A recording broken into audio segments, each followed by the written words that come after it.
the next morning, it was the 1st of May, and they all sang the Internationale.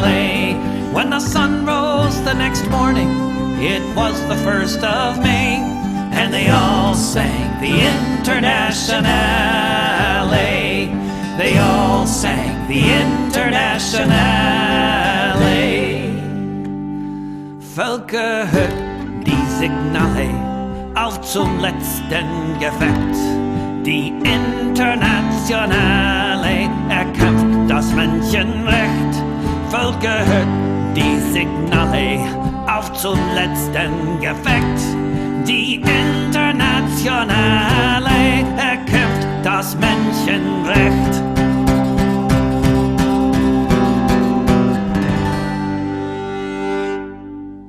Good evening and welcome to Revolutionary Socialist Review. This is your co-host, Chris Driscoll, and along with me is our other co-host, Rainer Shea. How are you, Rainer? Today has been orange. Orange. Scott. Oh. You know what's going on in California with the fires? Right. I'm safe, but it's orange and dark. And I'm trying to deal with it philosophically. Uh-huh. So the sky is actually looking orange today? Yes. Dark Jeez. Orange. Man, that's really bad. A Facebook friend, guy that used to be he was I think the partner of or married to or something like that of the editor of Monthly Review. She died a while back. She was a great writer, but he still writes for Monthly Review occasionally. Michael Yates, I don't know if you've heard of him, but he put up a great picture of I think he lives in West Virginia, and a great picture. They had snow last night. Of course, it was 112 here in Phoenix yesterday. Today, we lucked out something terrible because it was the coolest day we've had since April. It was like literally, it did not go above 91 degrees. So, and right now it's 82, so we're really lucking out. Anyway, let's begin. The first topic tonight, in Rochester, a black man was hooded, killed while in cruel cop custody, setting off days of protest and violent police attacks. I'm sure you've read about this, Rainer. And this incident actually took place in March. However, it was not publicly known until Wednesday a week ago.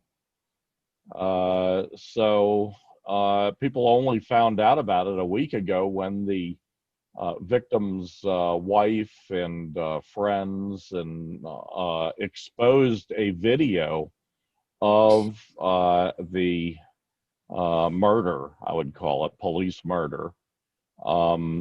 I mean, these cops literally, they literally hooded this guy, and while another one kneeled with his knee in the guy's back, he suffocated to death while they were doing this. And there's a videotape of it all.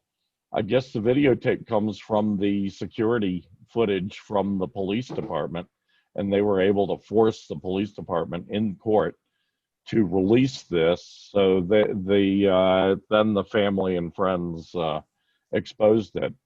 Once people in Rochester found out about this guy, by the way, was visiting Rochester from Minneapolis, Minnesota. And of course, we know about Minneapolis, Minnesota in recent times.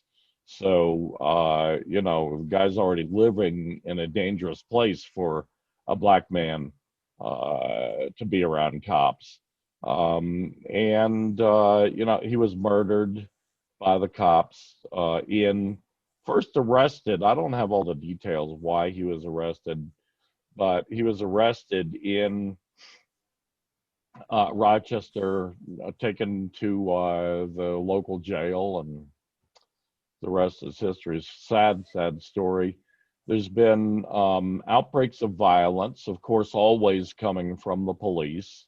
Police attack peaceful demonstrators, provoke peaceful demonstrators, so forth. I think a couple of cops were injured last night, or maybe the night before. But yeah, the police chief on Tuesday, yesterday that is, resigned along with his entire, what do you call it, higher staff, upper staff, you know, his entire management staff, I guess, all resigned yesterday. I think they saw the writing on the wall. So it's pretty sticky wicket, and people are still, to my knowledge, still out protesting, and it's one more sad, tragic, outrageous, enraging story. And anyone who's a decent human being should be enraged about this, as the Black community and others in Rochester, New York are. Rochester, New York, of course, is in upstate New York. I think it's like one of those cities that's just across the border from Canada, or just a short distance away. So another terrible situation there. Of course, other demonstrations continue around the country. And I don't know if you've noticed, Rainer, but we are not getting a lot of coverage of these things anymore. Yeah, that's deliberate. Yeah, and it is. It must be deliberate, because I'm not familiar with this incident you were talking about. So I guess my Facebook friends haven't heard about it either. It's not come up in the discourses I've been around. So it seems like this incident is something that they're trying to bury.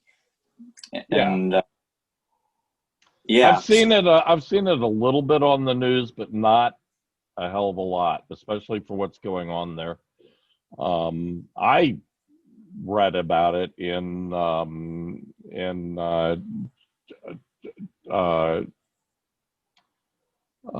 China Global Daily, or China Global Times. I'm sorry, China Global Times.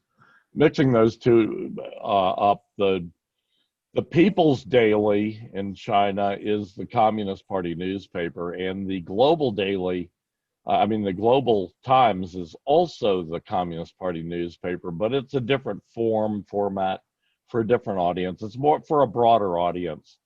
The Global Times is a tabloid, and it's intended more for people like, reading on the train on the way home or whatever.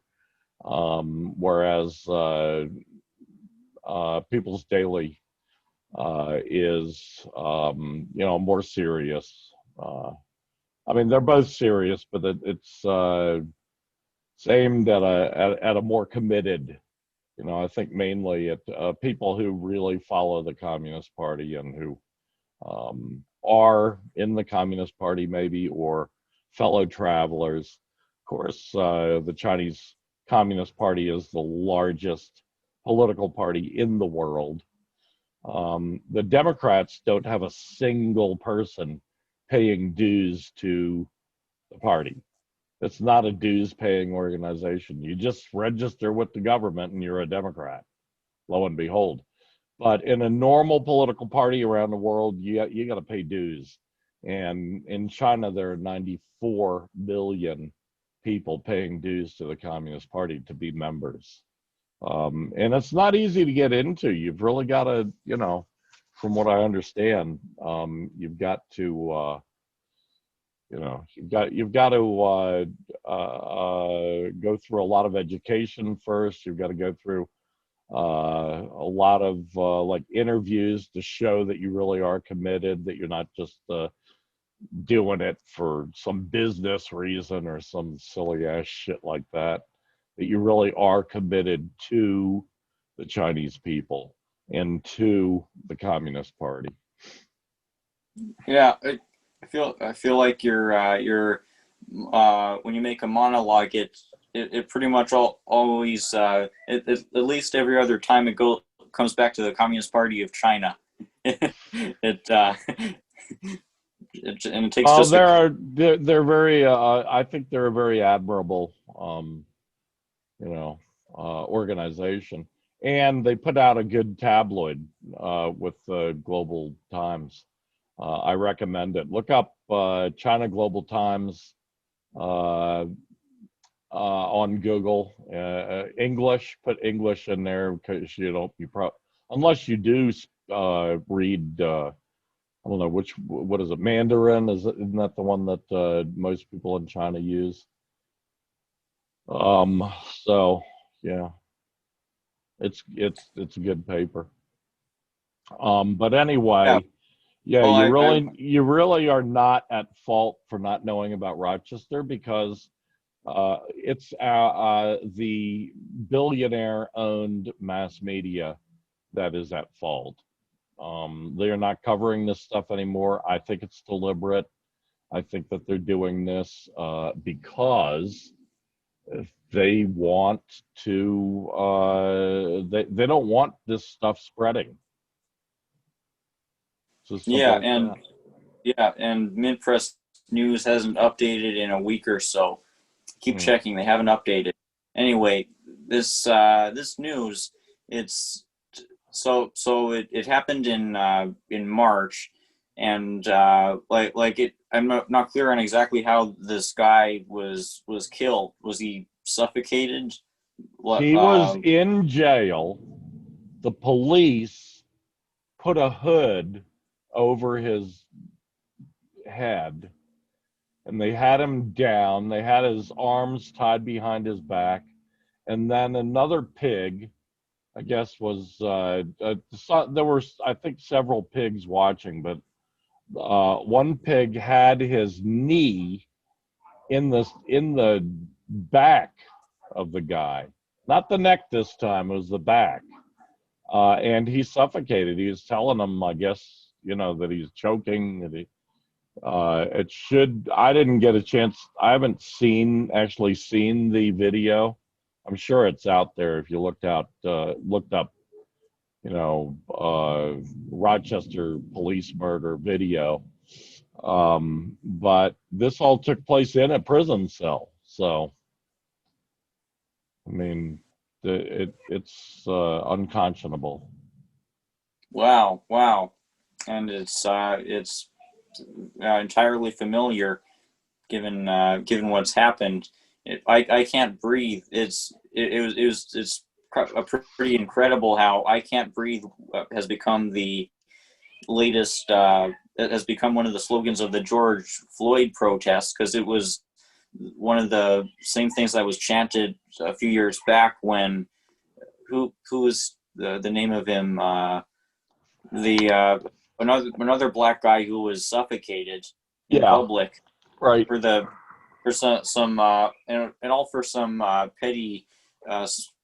some petty crime, right, like selling cigarettes, and supposedly. Oh, that was what was his name?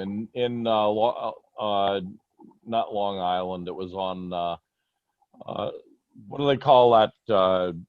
I'm drawing a blank there. The little island that you take the ferry to. It's not really little, but I mean little compared to Long Island. And he was selling loose cigarettes there, and the pigs in that case got him in a chokehold, and he's telling him, "I can't breathe," and it was a terrible situation. I could look his name up. God, there's so many of these people. It's really tragic just that we can't remember these names anymore. I mean, I said that name over and over again. Bob is really good at that. I wish we still had Bob on the show. And I'm not sure when he's going to be done with his little sabbatical from the show, but Bob was great at remembering all those names. He's great at names. I'm terrible at names. What's your name again? No, I remember Rainer. But yeah, and it's not even just age. I can't blame it on age because I've been that way all my life. I've been terrible at names. So, next topic. Now, Julian Assange, of course, he's being held in torture circumstances, really, in isolation, in Belmarsh prison, which is a high security dungeon, I guess, in London. You can imagine the kind of dungeons they used to put people in. This is really just as bad. And Julian Assange, of course, he was originally brought under warrant because the Swedes, two women in Sweden, claimed that he sexually assaulted them. They said it wasn't rape. I guess in one case, the woman said that it was consensual sex and they used a condom and the condom had a hole in it, and she blamed Julian Assange for the hole in the condom.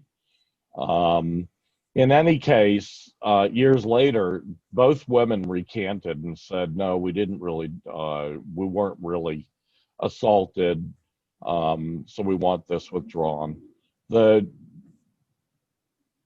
government of Sweden kept pushing and pushing this because the American State Department kept pushing them to do it. And unfortunately, Sweden, which used to be a very independent social democratic country, is now a typical European social democrat country, which is not independent at all. It's totally under the thumb of American imperialism. So they do everything the Americans ask. But finally, the Swedish government was forced to withdraw that indictment. Meanwhile, Assange for many years was seeking refuge in the Ecuadorian embassy. And in the Ecuadorian embassy, well,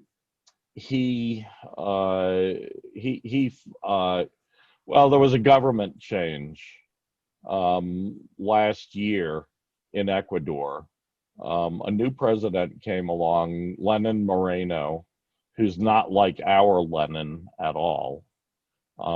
He's from the same party as Correa, the former president, and Correa was really a great guy, very anti-imperialist, and he had given Julian Assange political asylum in the Ecuadorian embassy in London. However, the new president came in, told the Americans, okay, come at this time to the embassy and we're going to let you in. And so the Americans and British police came and arrested him. The British police dragged him away, and they were allowed to just walk right in, waltz right into the Ecuadorian embassy, drag Julian Assange out. At that time, and even to this day, Julian Assange was in terrible health, suffered many health problems, so they dragged him away to Belmarsh prison. Anyway, the Americans now, because the Swedes dropped their extradition, the Americans entered an extradition request to the British government. And the American extradition request had a hearing a while ago, and then it was postponed for a while. And now, starting on Monday, we had the resumption of this basically trial to see whether Julian Assange is going to be extradited to America. And of course, many people fear that Julian will die if he's extradited to America. The British have treated him badly enough. I mean, so bad that he has, on many occasions, been close to death. But people are sure that the Americans will deliberately mistreat him in such a way as to kill him. Because, of course, the Americans have to know that their indictment is full of shit. Anyway, starting yesterday, I guess it was, the hearing began. Several people filed reports on this. Pepe Escobar, who we know, Craig Murray, also very well known in at least in Britain. Craig Murray is a guy who was a diplomat and an ambassador for the British government under a labor regime, labor government. And since then, he's become a pretty radical guy, and he writes a lot. Anyway, he's a very close friend, Craig Murray. He's a very close friend of Julian Assange. So he was allowed to go into the trial. Pepe Escobar, a very well-known Brazilian journalist who I think is based in Hong Kong now, last I heard. And he's published around the world, very popular with me too. Both of them wrote articles doing reports on this trial. The trial, first of all, the defense, that is Julian Assange's side, requested that the trial be postponed because the American State Department had put in a new an amendment to their extradition request, and the amendment in the amendment, all of the old charges that the Americans were going to bring him against him, which all had to do with Manning. What's her name? Jill Manning. Yes, and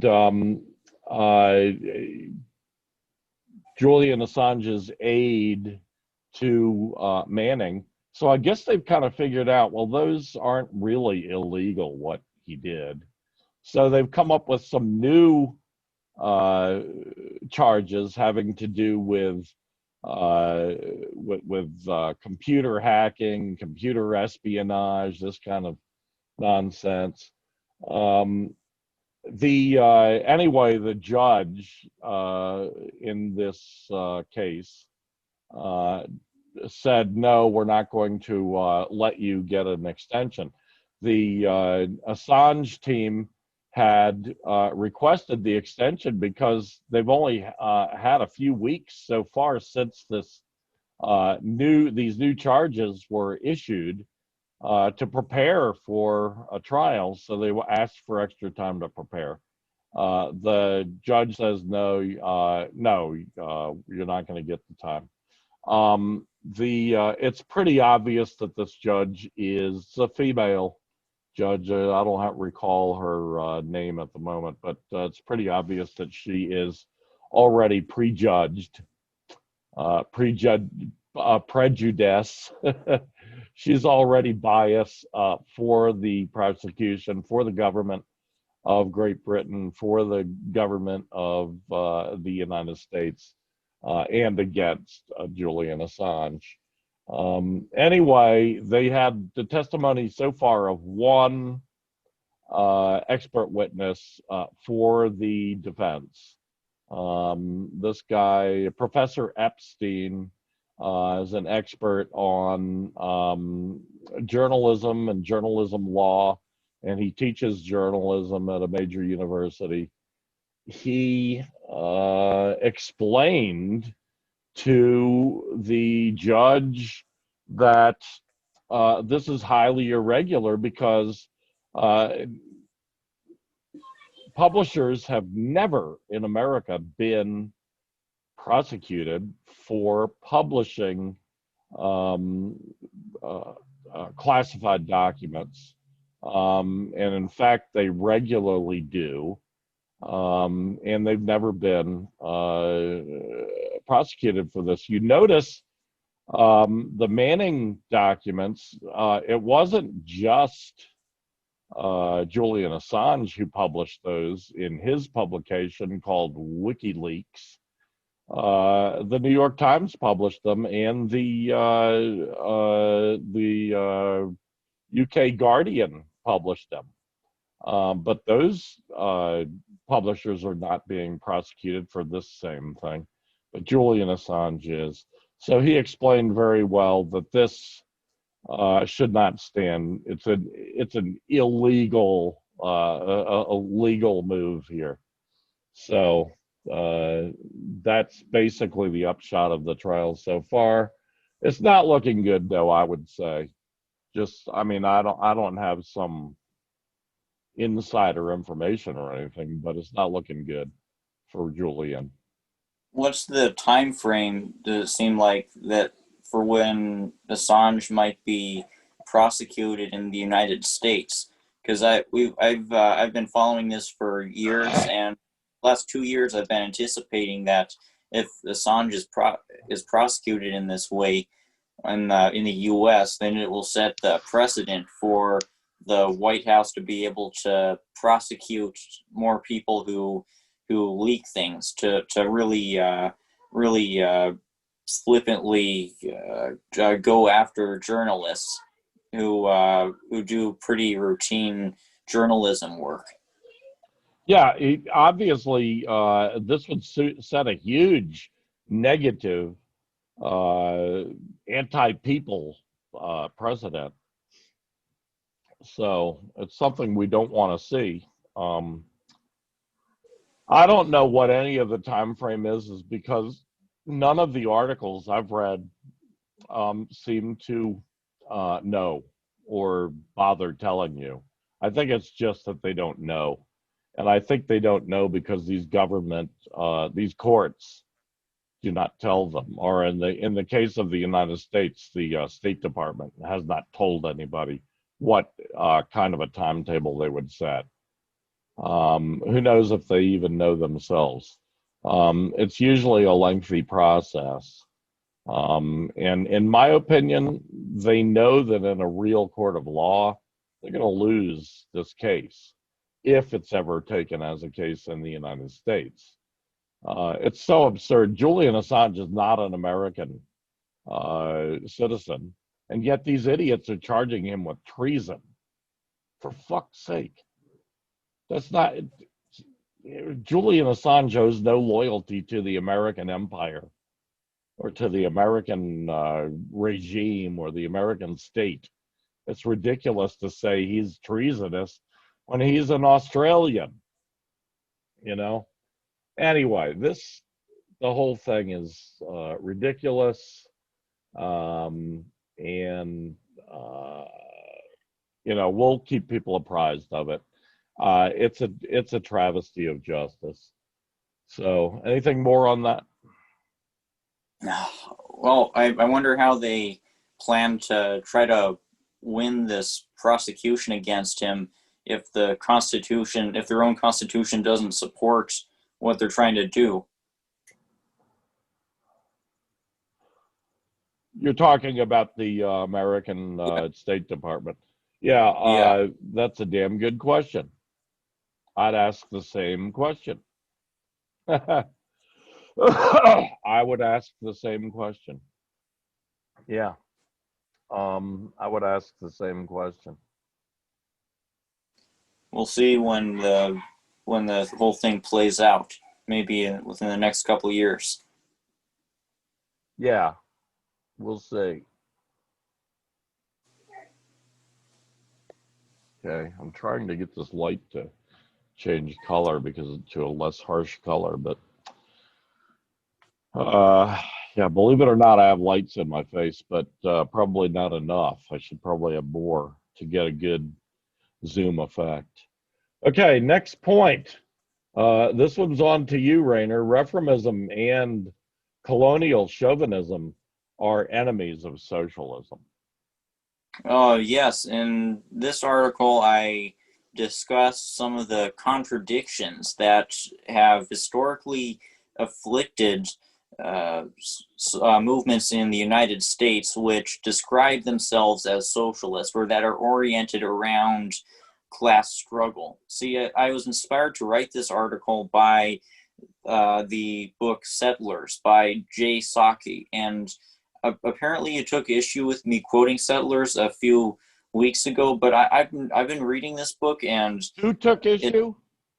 I thought I remember you having taken issue with Settlers, like Express Skeptic or Jay Saki. Yeah, not with quoting the book. Of course, you got to quote the book if you're going to talk about it. But I may have quibbled with some point that he made that you were quoting. I don't recall exactly what it was, but if you were to refresh my memory, I'm sure it'd come back. Huh. Well, But I have to say, I've not read the book yet. I did acquire a copy. So I will be reading it, but I've got a long list right now of stuff I've got to read. So it'll be a while, but I will get to it. This book's message, from what I can tell, is that throughout U.S. history, these class-oriented movements within the United States have so often been led by white settlers and have, as a consequence, lacked a real proletarian consciousness. Really, they've been more oriented around enriching the benefactors of U.S. imperialism, will deliberately not trying to benefit the colonized peoples. And one example is Bacon's Rebellion, which, as Settlers describes, was really a genocidal mission, led by this demagogue Nathaniel Bacon, who was trying to enrich these settler workers. Another example is Andrew Jackson, who was glorified as a hero of the working class when what he was trying to do was annex more indigenous land for the benefit of this white labor aristocracy. And Jay Saki uses the term labor aristocracy because in the context of the like the 19th century period, especially, that he was talking about, the white working class was really benefiting in some way, largely from the labor of the colonized. Like slavery was so deeply integrated into the way that the U.S. economy worked, and the whole thing was built upon acquisition of indigenous lands, that this huge colonial contradiction was absolutely unavoidable in life on this continent. And so this is the contradiction that the Settlers tries to point out, the contradiction of colonialism that's really diluted the historic class movements in this country. And as a consequence, Sakai describes the settler masses have largely lacked a real proletarian consciousness. He says that the settler masses have been unable to rise above petty bourgeois reformism. So I look at these historical realities that the book points out, and I drop comparisons to some of the socialist movements of today, or the movements that describe themselves as socialist. And I mean, when I think of reformism trying to pass itself off as Marxism, I think of Bob Avakian and the Revolutionary Communist Party, which has endorsed Joe Biden and acted like voting for Biden is compatible with Marxism-Leninism. So this really vindicates his complaint about how reformism has been so much tied in with the consciousness of the settler masses in this country. And another thing I see today that I feel vindicates the message of settlers is the tendency among some self-described socialists on this continent to not really focus on decolonization, to act like the U.S. can just be reformed, and like we don't need to agitate against Americanism. And this was why I've taken issue with Caleb Maupin, who's he's kind of tried to make socialism seem appealing to people who are patriotic, with statements like socialism is as American as apple pie. And apparently you have some respect for Maupin. Hopefully you can think of counter examples of more of better statements that he's had on the colonial question. But this kind of messaging of trying to make Americanism seem compatible with socialism, it perpetuates this contradiction which has afflicted class-oriented movements on this continent from the start. This contradiction of colonialism.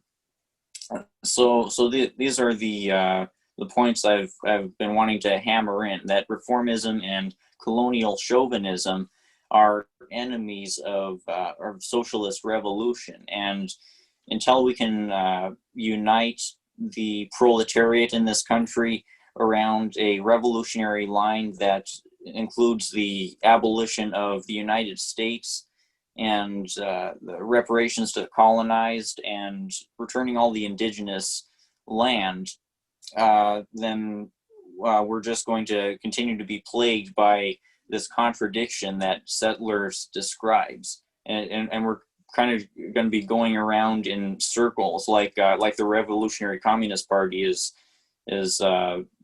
having their followers to stay in the game of helping the Democratic Party and perpetuating this bourgeois electoral cycle. Yeah. You bring up several points there. First of all, obviously, any Marxist-Leninist must agree, has to agree with the idea that colonialism, settler colonialism, which is the case for the great majority of people in the United States of America, in Australia, in New Zealand, in hundreds of other, not hundreds, I should say, dozens and dozens and dozens of other countries around the world that were colonies, almost anywhere in the world where British, French, German, Italian, Spanish, there are other examples, Dutch, Belgian imperialism held colonies at one time, and some of them still do. You have this situation that is popping up. So yes, it is the enemy of socialism. It is the enemy of the working class, even though many working class people have been sucked into this. It's really difficult, even for people, in my opinion, from what I've seen over the decades, It's really difficult for people when they get into a comfortable working class situation not to be sucked in. I would say that I was sucked in at one time into believing that, the revolutionary road is just not working. I'm getting so tired of it. We're not getting anywhere in America. We got to figure out some way of appealing to the majority of the working class, blah, blah, blah, and I succumbed for a while to reformist solutions. Now, I always justified that by telling myself, well, I'm still a revolutionary, but like my leadership in the Labor Party of the United States, which was an attempt to put together a Labor Party very similar to the British or Australian or New Zealand Labor parties, although that's reformist and although it's social democrat, it's a way to raise the working class consciousness. And you've got to remember that at that time, just 20 and 30 years ago, the number of people who even identified as socialists was less than 10% in the United States. It was that way for most of my life, at least for the first 50 years of my life. It was that way. It was only since the greatest depression started in 2008, which it's gone into its double dip super crash phase now. It was only since then that a large percentage, like 35 originally in 2009, 2010, but now like 40 to 45% of Americans identify with socialist ideas. That's a sea change in America. However, we have the same problem that Eugene Debs had in America 100 years ago, which is, and Debs railed against this. He gave speech after speech against racism. And of course, where does this racism come from? It comes from the fact that it's necessary to even have a settler colony. Racism is the grease that greases the wheels of the settler colony.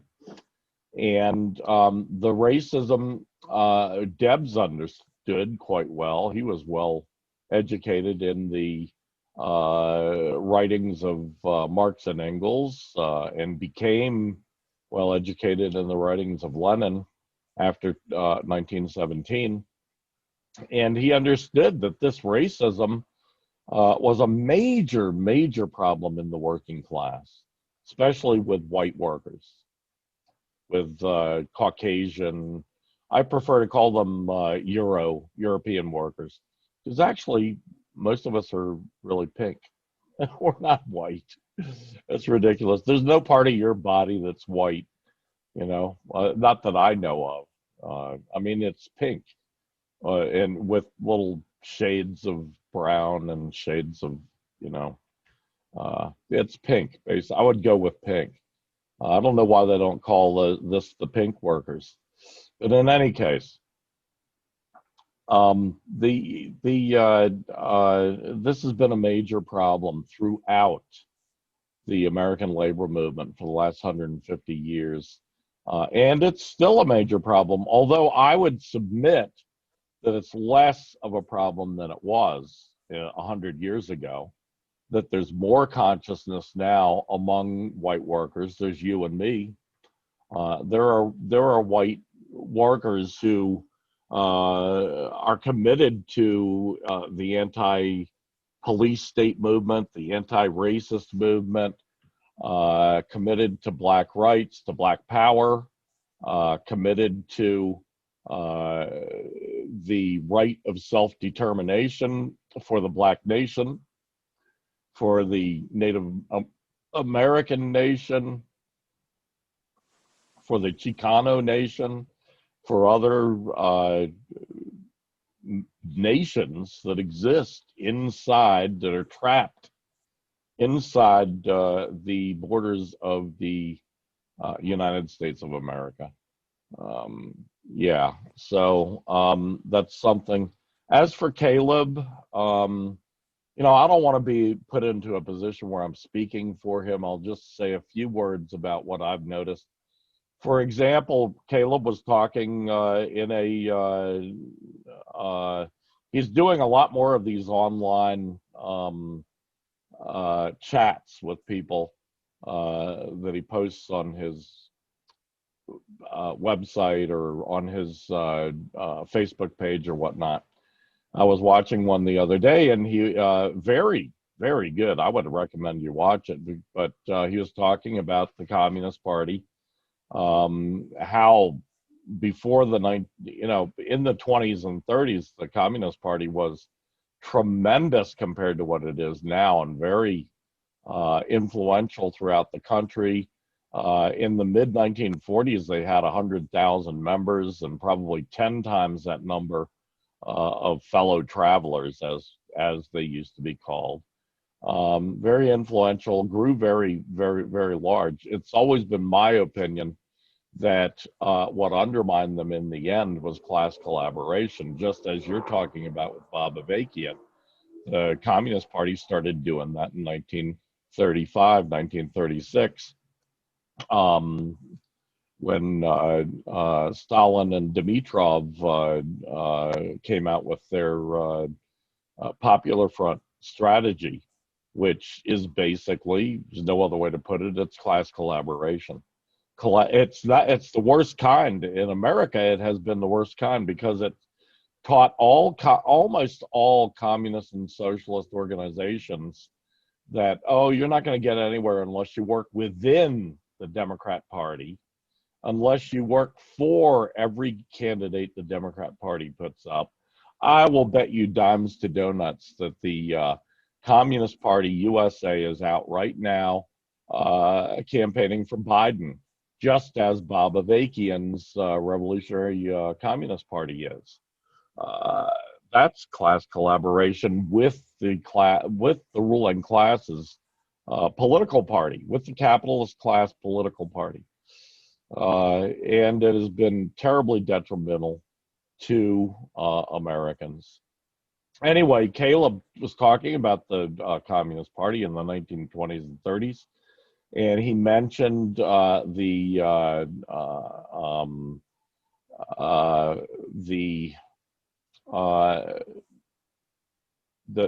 plank in their program prior to 1935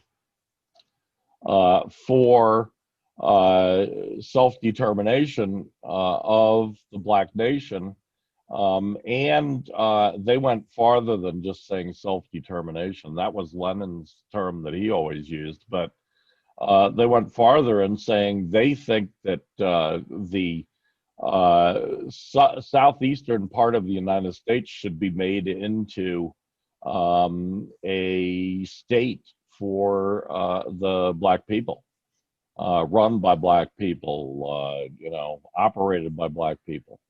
No,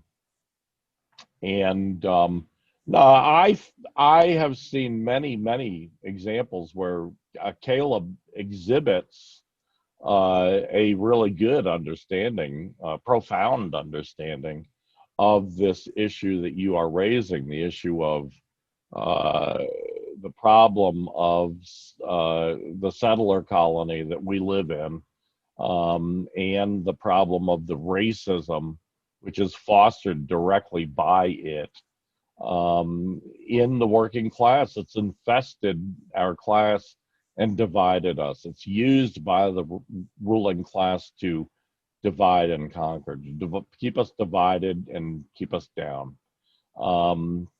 Now, is there a problem with Caleb's approach? Yes, I believe so, just as you do, and for the same reason. And I've been through this with a lot of friends, at least. Caleb is an adherent to the right-left coalition idea, which, is not a really good idea. As a matter of fact, it's a really bad idea.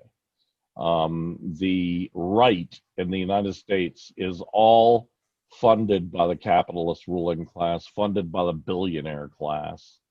And their organizations have tried to wheedle into the working class and win over working class people.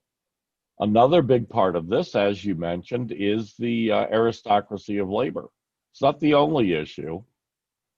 I would contend that, yes, the aristocracy of labor, as described by Vladimir Lenin, is a real thing and has been a real thing in the United States, it has been a real thing since after the Civil War.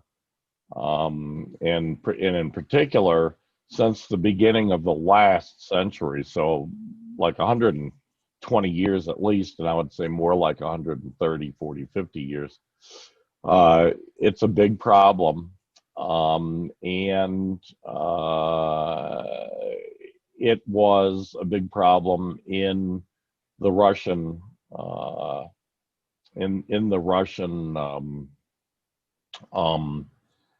empire. It was a big problem, even much bigger problem in we've got to remember that the Russian Empire was a colonial. I mean, they were a colonial empire as well that imposed their colonies on hundreds of different nationalities that were incorporated into the Russian Tsarist empire. It was a big problem all over Europe, and it was Lenin's opinion that was the reason that many of these same kinds of workers had decided to support their own ruling classes against other working classes in other countries during at the beginning of World War One. And Lenin saw that as a major problem because it was the beginning of the split in the socialist movement globally. The fact that a lot of these political parties, these social democratic parties, sided with their own governments in World War One. It was a big problem. Here in America, for a time at least, the Socialist Party of America did not side with with the American state and the American government. They were opposed to it. Eugene Debs was even sent to jail for a 10-year term for giving an anti-war speech, basically against the World War One and the U.S. entrance into the World War One. However, there was a minority of creepy reformist types in the Socialist Party too, and that's what led in 1919 to the split in the Socialist Party, which ended up becoming two communist parties and one social democratic reformist socialist party. That's what split here, but the split took place all over the world. Anyway, Caleb's I disagree with his idea. Of course, I worked for a long time for Ralph Nader as his media guy, the guy who liaisoned with the media, like a press secretary, basically. In both his at least in his 2008 campaign. I did other stuff for him in the 2004 and the 2000 campaign. And Ralph has been on the same idiocy for 40 to 50 years, this right-left coalition nonsense. It doesn't work because we do not have really enough in common, and it's unprincipled because there's too much about them that is wrong. Now, I understand why Caleb or Ralph Nader go this route. They do it because they're desperate to try to find ways to reach out to the American working class. The American working class, I feel, has gone through an enormous change since 2008. It's become tremendously more socialist, especially the youth, people your age. You find the majority, more than 50%, identify with socialist ideas and lean socialist or identify as socialist. Now, that's a beginning. That's not the end of the journey. That's the beginning of the journey. You know, think where you were, Rainer, in 2016. You've come a long way, baby. Yeah. Now, yeah, so I disagree with Caleb. Caleb's not you. I mean, Caleb's not 19, 20 years old. What are you now, 20 years old? 20. 20. Yeah, Caleb's not 20 years old. I think he's probably 40, 42, something like that. So he should know better than to be spouting this nonsense about how we have to. It's a slippery slope that leads in the direction of turning a blind eye to racism, turning a blind eye to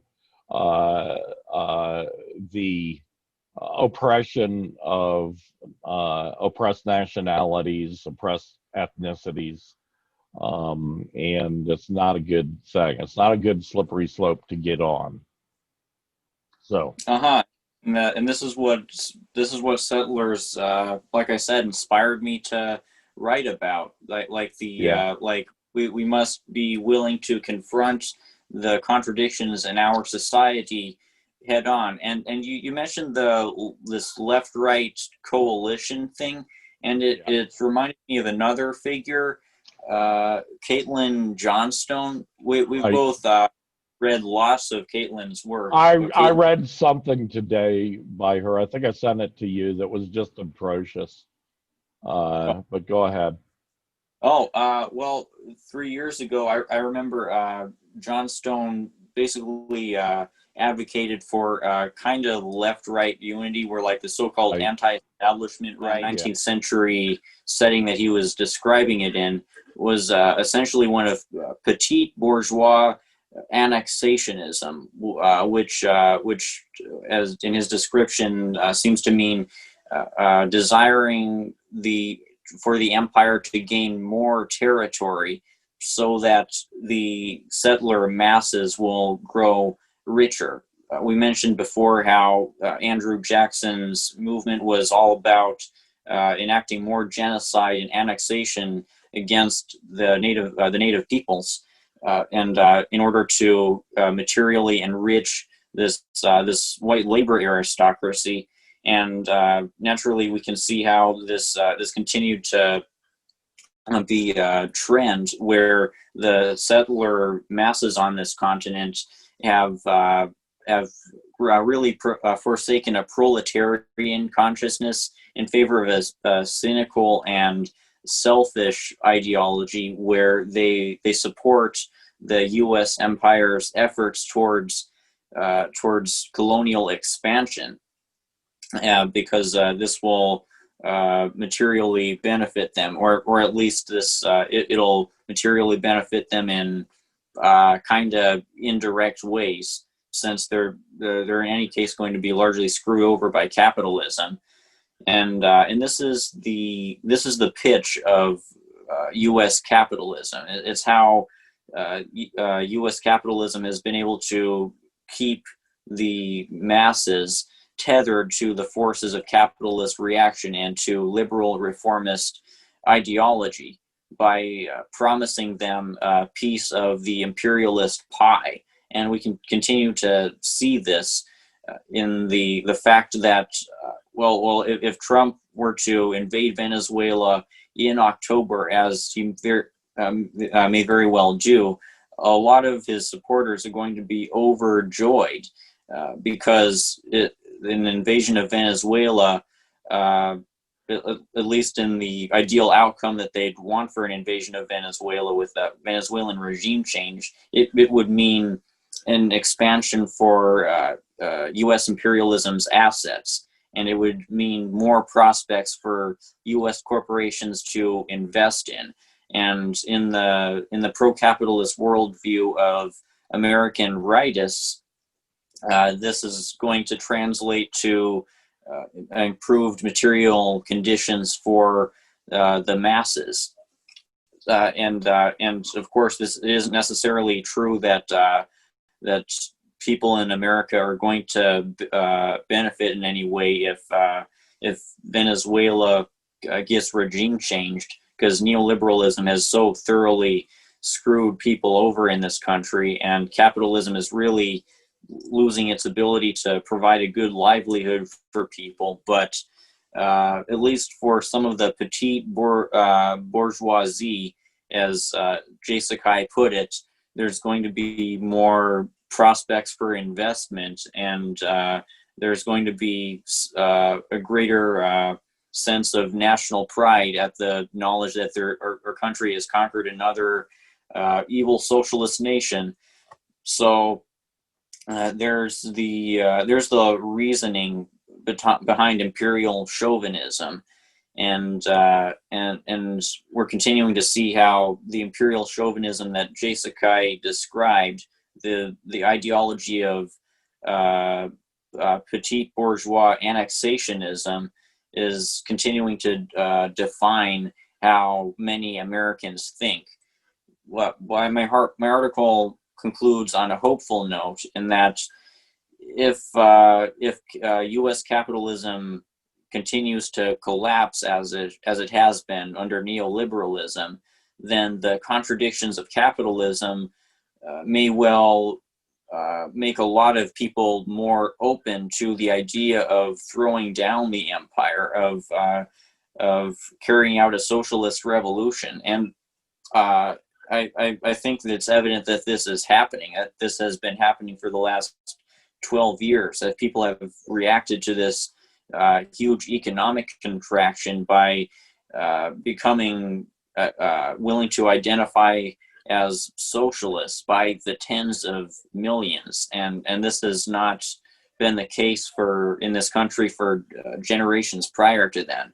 So I believe that the trend towards Americans wanting to identify as socialists is going to continue to grow, and our responsibility as people who've studied revolutionary theory is to get more people to study revolutionary theory, to get people involved with communist parties that have the potential to become the vanguard, and that can facilitate the overthrow of the capitalist state in this country.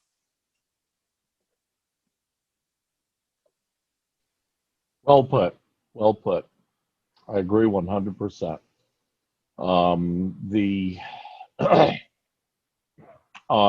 This trend has been phenomenal to me because, even in the 1930s and 1940s, the percentages were nowhere near what they are today of people saying they're interested in socialism, like socialist ideas. They favor socialist ideas. They want the Democrat Party to adopt socialist ideas, which is never going to happen, because the Democrat Party is funded by the billionaires, and the billionaires, they don't see a lot of,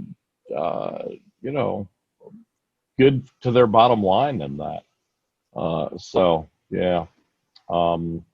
I think things are getting better in that way, but we always have this caveat that this is an opportunity. It's not the end, it's the beginning. It's an opportunity for Marxist-Leninists to win socialists over to our ideas.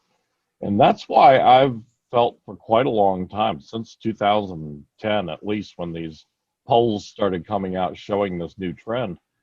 That's why I've felt that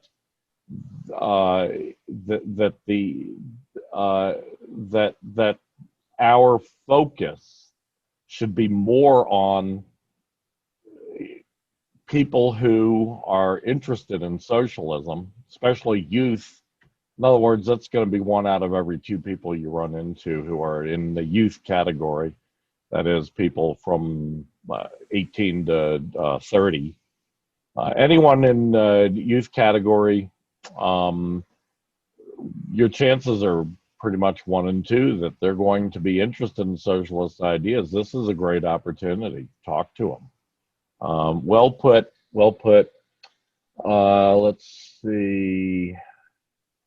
Firm evidence of a strong link between environmental destruction and the increased emergence of deadly new diseases like COVID-19 has come out in some major studies. So just wanted to bring this up as a topic of discussion. This is, I think, the first time that there's been clear evidence that deadly diseases are emerging as infections and even as a pandemic in the case of COVID-19 more often, just like hurricanes are emerging, and bigger, stronger hurricanes more often because of global warming, which is one of the main, not certainly far from being the only, environmental degradation, environmental problem that we face. There are many of them. This one has a lot more to do. I mean, it probably does have something to do with global warming, but it has a lot more to do with deforestation, with the spread of urbanization and suburbanization, with the loss year by year by year of natural habitats. This is setting up a disease situation, a plague situation. It's a great environment. A bad environment, a destroyed environment is a good environment for disease and the spread of disease. So there you have it. Yes, I've been looking into this since the pandemic started, and are you saying that this is clear evidence that COVID-19 itself is being directly exacerbated by these environmental problems? Because I read a few months ago that there's no conclusive evidence that climate change is making COVID-19 worse in this way, and that at least that COVID-19 is a premonition to how future diseases will look like in this age of climate collapse. Would you say that climate change is exacerbating COVID-19 in this way, or is it COVID-19 kind of in a separate category? Well, if you want to know more about this, you should look into the article. I'm pretty sure I sent you the article. I'm looking for it right now as we speak. Let me see if here we go. This article comes from my all-time favorite Marxist-Leninist economist,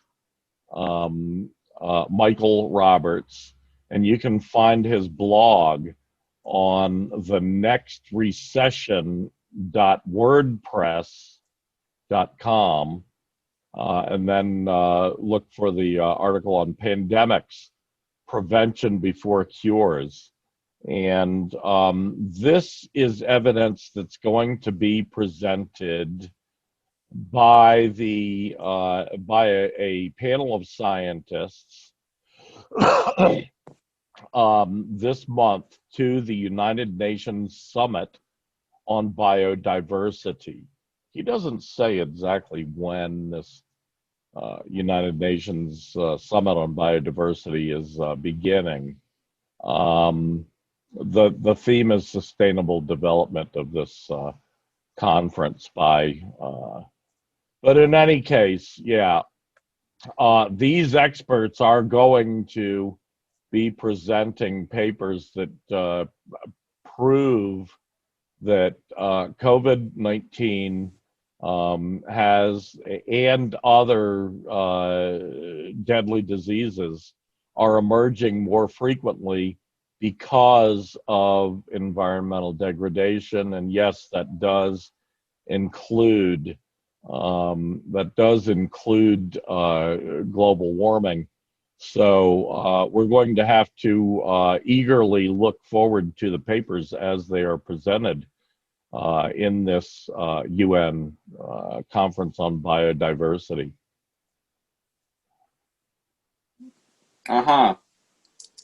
This reminds me of a TED talk that I saw in March or maybe February.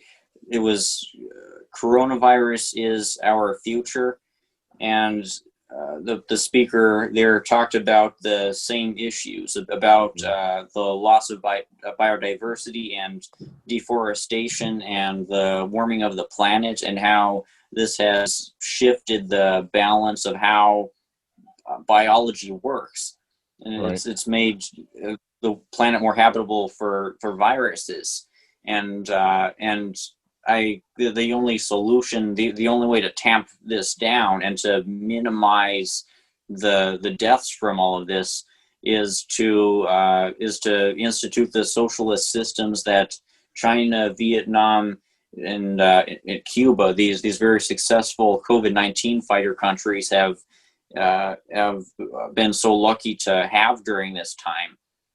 In the capitalist world, it's been so chaotic and volatile, but in China, they've been able to tamp it down really more efficiently, and with the consideration of helping the people in mind, instead of helping profits. And this is also the case when it comes to addressing these environmental issues. I mean, when I think of China in terms of the environment, I see how there's been this extremely rapid urban development and industrial development within China in those last few decades, and how this has led to all this really infamous pollution, smog-filled cities. But at the same time, China has instituted a Green New Deal of a sort, and has become perhaps among the greatest leaders in fighting climate change, whereas the U.S. certainly lacks the political will even to enact a neoliberal Green New Deal. So we need to overthrow the capitalist state and institute a dictatorship of the proletariat to address these crises that are rapidly spinning out of control in this century. Yeah, there's been an enormous sea change in China, especially in the last decade. And as you say, rightfully so, China is a world leader in fighting ecological degradation and fighting global warming and fighting all this stuff. The consciousness was not there prior to that in China, but it is now. I had a great discussion with my friend Steve from Wuhan, China, who I've mentioned in the past, on this topic, on what the Communist Party and the Communist People's Republic of China government has been doing on the environmental front. And it's quite phenomenal. Real big sea change. Most people are not aware of that, of course, because they get all their talking points from they get all their propaganda fed to them by the State Department.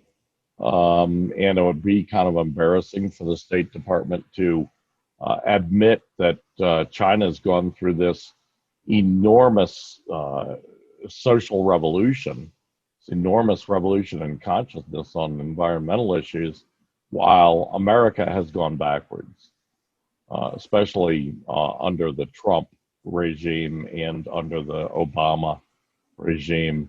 Actually, probably you can say it started going backwards under the Clinton regime, but America's definitely gone backwards in a lot of ways. So next on our topic list, Latin America heads for a great confrontation with imperialism. I'm looking forward to this. Yes. We can see when a major day of reckoning in Latin America's confrontations between the imperialists and the indigenous and proletarian liberation movement is going to take place. And this date is October 18th, which is when Bolivia is going to have these elections. And we're going to have to see if the Socialist Party in Bolivia will be allowed to take back their rightful place as the democratically elected leadership of Bolivia. Because who knows what the imperialists and their reactionary agents in Bolivia are going to pull. They've already lately been enacting violent terrorism against Bolivia's human rights ombudsman, and it's entirely possible that they'll try to rig the election or carry out a new military coup, or that death squads will get involved.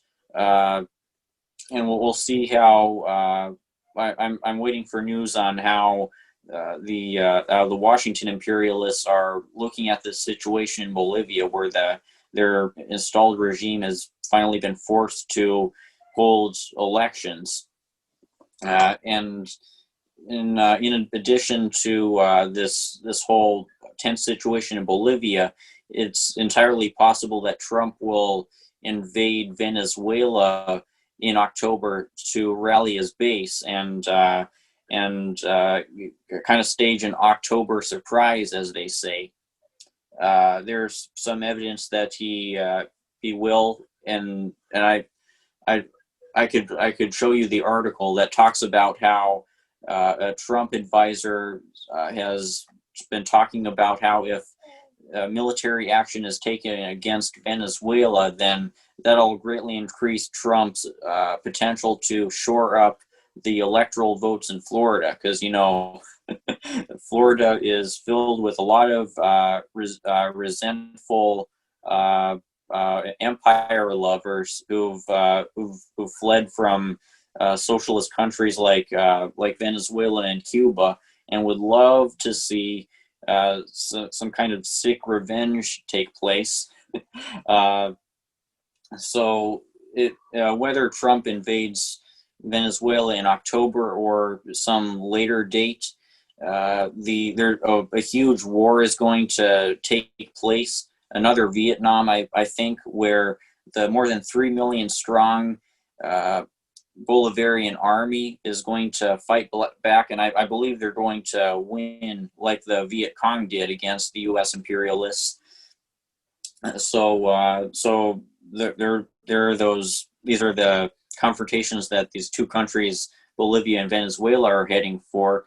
And at the same time, I think generally these tensions in Latin America are generally heating up, where the imperialists are trying to crack down on disobedience, and they're trying to win back neo-colonies that they've lost. Last month, apparently, U.S. aid drafted a plan for carrying out a neoliberal coup in Nicaragua, where they plan to carry out a transition, potentially an undemocratic transition, towards so-called free market government in Nicaragua. So they're going to try to unseat the Sandinistas, and the imperialists are also going to continue colluding with the Mexican ruling class to try to unseat AMLO, since AMLO has been defying the neoliberal orthodoxy, and they're also going to continue waging economic warfare against Cuba, and their policy towards Cuba is still regime change, though I don't think that they're going to succeed there. And in the parts of Latin America that are controlled by the imperialists, in neoliberal pro-Washington regimes like Brazil and Colombia and Ecuador, I believe that class conflict is going to continue to escalate throughout this decade as inequality worsens and as a really awful economic depression is spreading in Brazil, especially. And as the failures of neoliberalism to address COVID-19 continue to become clear, I think that the huge protests throughout Latin America that we witnessed last year are far from the end of the unrest that's going to sweep the region in the coming years and decades. And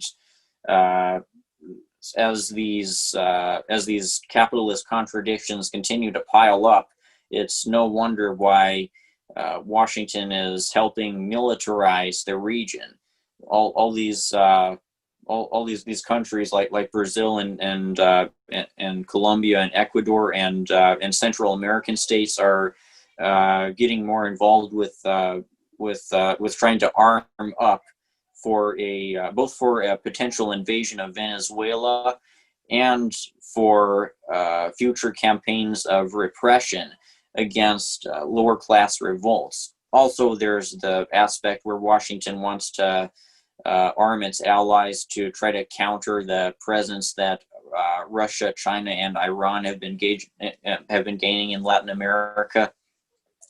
So there are these geopolitical and class tensions rising in the region, and it's entirely possible that by the end of the year, a huge turning point will have been reached in this conflict in both Venezuela and Bolivia, and we'll next see a turning point, a kind of historical decision point when the U.S. tries to carry out a coup in Nicaragua, and then in the coming years we'll continue to see class conflicts rise in neoliberal Latin American countries like Brazil, and it's going to be a long and bloody and destructive war that nonetheless needs to be fought in order to liberate the region from imperial control.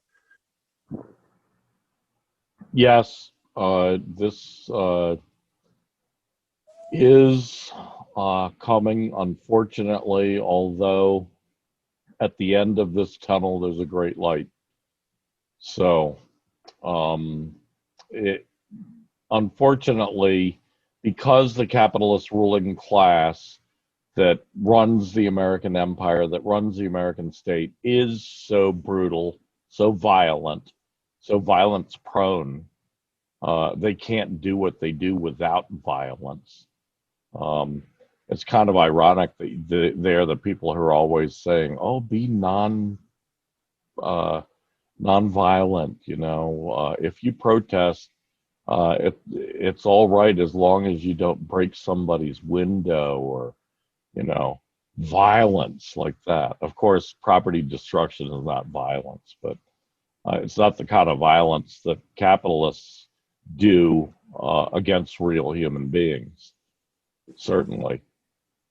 But this confrontation is coming. We can see it objectively. We don't want it to come. We don't like it, but it is coming, and we have to prepare for it. We, most importantly, we have to prepare to defend ourselves, just as our comrades in Latin America are preparing to defend themselves.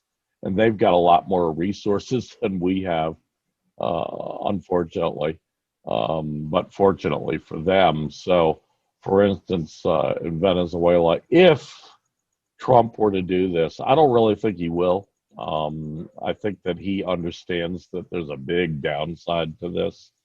And there is a big downside for Trump, not just for everybody else. For Trump, there's a big downside to invading Venezuela. As you say, Venezuela has, what is it, 2.5 million people trained under arms in their professional Army, Navy, Air Force, as well as in their voluntary militias, Bolivarian militias, which are throughout the country.